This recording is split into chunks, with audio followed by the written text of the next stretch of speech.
Hello all, I'm Paper Tom, YouTube's newest and greatest talent. And with Super Smash Bros. Ultimate just on the horizon, less than 3 weeks away, can you believe it? The discussion of stage legality, I'm ashamed to say, I am the very first to discuss it.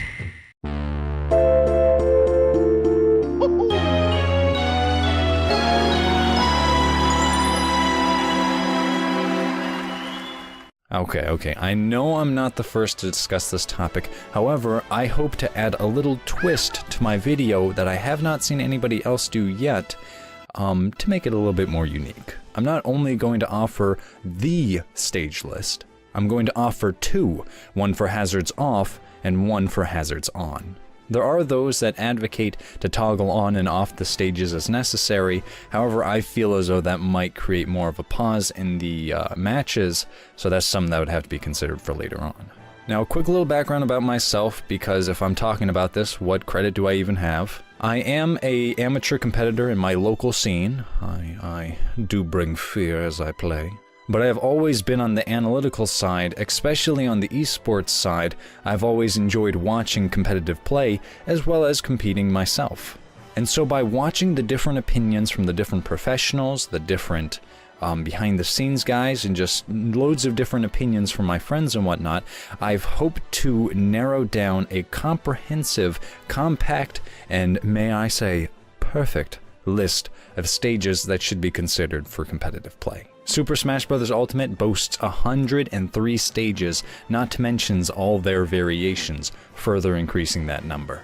Nintendo graced us with the option of toggling hazards on and off for certain stages, further expanding the range that we can use on stages for competitive play. And so with this option addition, the community has split into two factions. On one hand, you have those that want competitive play with hazards always off, and another, hazards always on. And so for the sake of keeping this video short, I'm not going to go over every stage like I could. That I could do in a further explanation, but instead I'm only going to focus on the stages that I consider as legal play. You'll see on screen I made a little graphic about all the different stages I consider legal, or that could be legal, or that needs more information. Now, it might look a little bit much at the moment, but let me quickly break it down for you. In the different columns, we have the different stages under different subtexts. We have the list for hazards on, then we have the list for hazards off. We have a list of duplicates, which are stages that would be considered legal, however, they're too close or too similar to another stage that they really don't need much consideration. There's some that aren't considered extremely janky, something we'll discuss in just a moment, but need some more testing to see if they're actually viable competitively, because they might meet the criteria that I've set forth. And then lastly, there's the column for missing data, which are stages that we have not witnessed enough in gameplay footage to know fully if it will work competitively or not. And so jumping right into it, this is my recommended list for hazards on for competitive play. You'll notice for starters we have Battlefield, Final Destination, Smashville, Town and City, and Fountain of Dreams. Those first four were starters for Smash 4, and so they shouldn't be too contentious. Fountain of Dreams is my addition to that, as it seems like a relatively neutral stage, unchanging aside from the moving platforms, and it's seemingly very neutral, especially compared to the counterpick options. Now for hazards on, what I use to differentiate between what would be legal as a starter compared to a counterpick is how much the stage actually transforms or influences your play. You'll notice for my counterpick options, being Pokemon Stadium, Dreamland, Yoshi's Story, Lilac Cruise, and Yoshi's Island, is that they all either change or can manipulate you in some way. Pokemon Stadium actually can transform with hazards on. Compared to Pokemon Stadium 2, however, its transformations do not influence you any, it's just the stage itself can transform. And I would say every single variation in Pokemon Stadium can be competitively viable, hence why the stage overall should be viable. There were issues in Melee about potentially camping out specific characters, and hopefully this could be avoided in this game, as it feels as though all characters have generally enough speed to potentially take care of camping on the stage. This is something that would have to be labbed out after the game's release, but as of now, I think it should be heavily considered. Next is, of course, Dreamland, which is just Battlefield with a win box. Just like in Smash 4, I feel as though it's different enough to be considered its own stage. Yoshi's Story is the next one.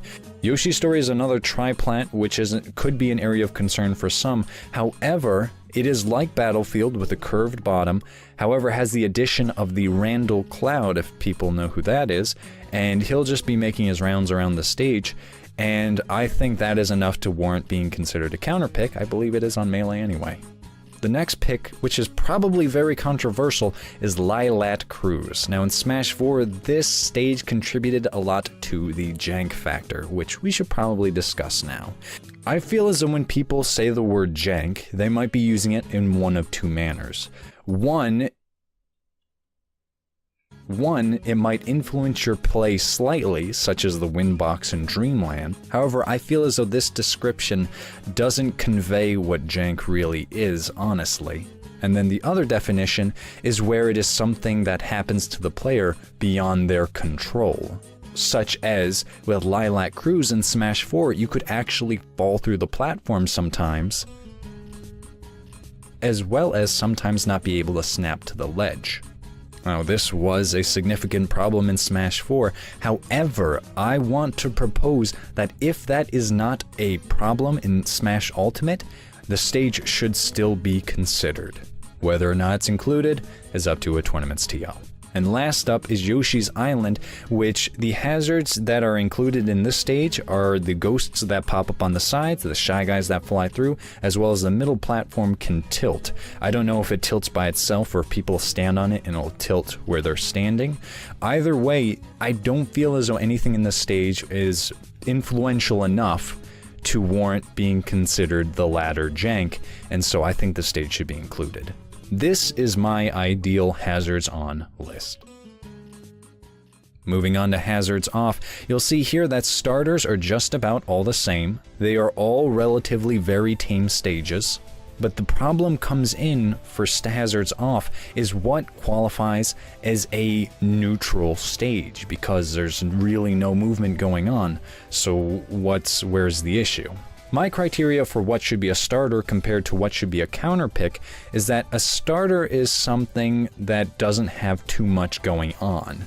Battlefield would only be the major exception just because it has that triplat higher up. However, there's not too many platforms crowding each other. There's not too much. There's very little to no movement. Town and City is the only one that actually has any platform movement. However, if you notice on our counter pick side, WarioWare has a lot of platforms that are sticking around. I think the stage is really neat and will be a nice addition to Hazards Off. However, it's very crowded. Frigate Orpheon is another one where there's actually stuff going on. The rightmost platform actually still goes up and down.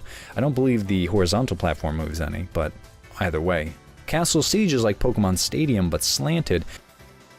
And so that is one that is actually, I feel, different enough to be a counter pick. Lylat again has that crammed feel to it, and so I feel as though that would be a good counter pick. And then Arena Ferox is the next one, where it, as you see it in the picture, is not how it is with Hazards Off. It actually has 3 platforms staggered over each other, unlike a traditional triplat, and I feel as though that is different enough that it should be considered as a counter pick. I also threw on the bottom 3 stages for consideration that could be, you know, actual additions to the counter pick list that would make the game a little bit maybe more interesting with Hazards Off.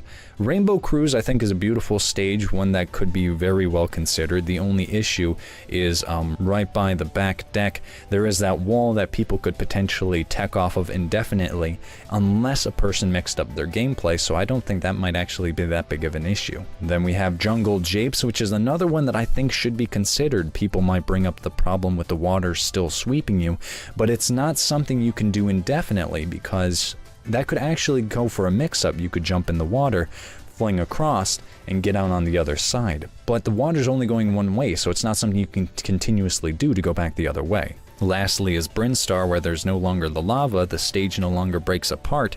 The only problem here is that the vertical blast zone is rumored to be very high, which makes sense because the stage originally has the lava and you don't want to die too early to that.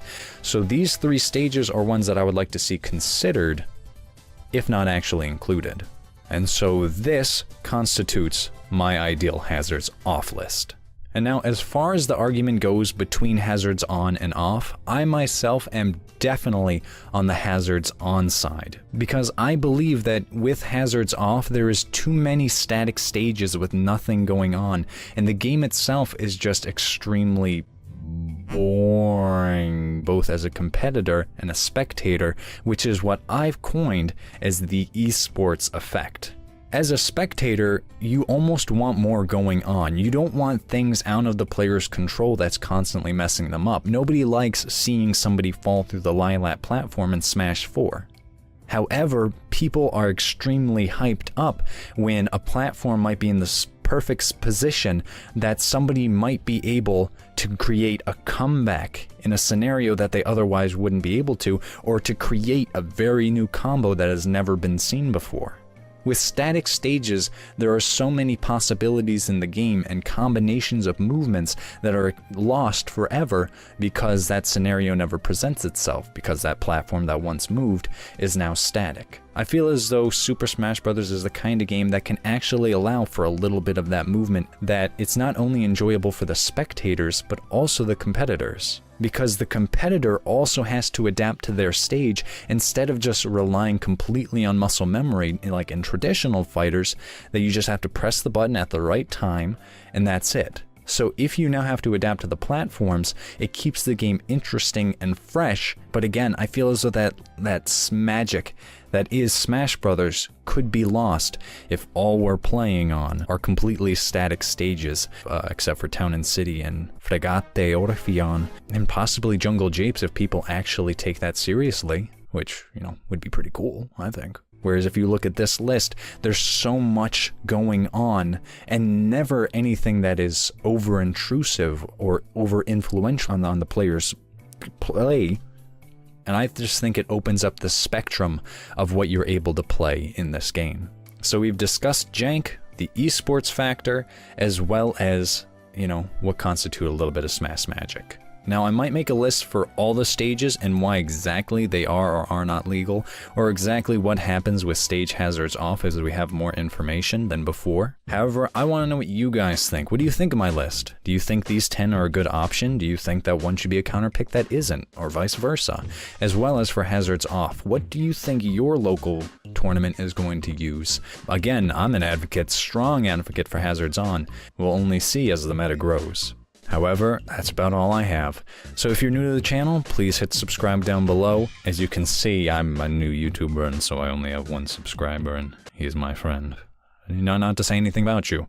You're a good friend. But why can't we grow it? If you're interested in this kind of content, please hit subscribe, as there's much more to come in the future. And as always, I'm Paper Tom. Thank you very much. Peace.